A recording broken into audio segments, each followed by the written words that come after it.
that. Come on, you know what I'm saying? Which show us something new, you know what I'm saying? Yeah. Trying to think of like, I know I'm kind of rambling. And no, you're not. You're actually heading in the right direction. So you said you were on page 108. I'm on in the book when you all purchase the book. I'm on page 100. 100. And so I'm on exactly page 100. Okay. And it talks. Kevin gives me a little, you know. He talks about me for a second, because it's a beautiful project. Because this guy buys my painting, and then a year later, he's like, "I really liked working with this young man," and I did a couple book signings with him, selling prints, just coming through support, giving my perspective on the cover. Because a lot of people were asking how I created the cover, and shout outs to Bolivia, Miko Art. Leo Calasala, Army Cuchos. That's my. I have some work out in Bolivia, La Paz, and they sent me this dye.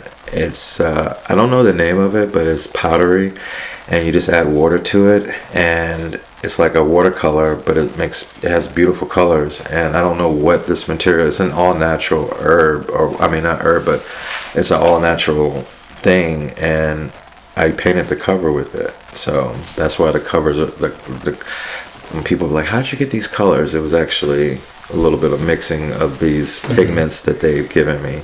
So you technically made an original color. Yeah. And then they sent it to me in Bible paper.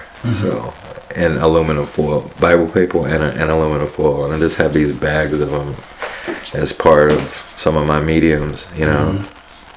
So yeah, that was and some of the colors on that cover too is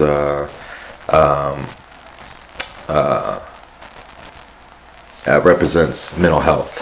Okay. Yeah. So a lot of subliminal messages in that cover. A lot. And I made a few of them. Yes, on purpose. Okay. Yeah, it's I made a few samples for Kevin doing this project, because the first one he didn't like it so much. It was not that he didn't like the work, it was just not what he was feeling like. It was projecting out of what his literature, you know.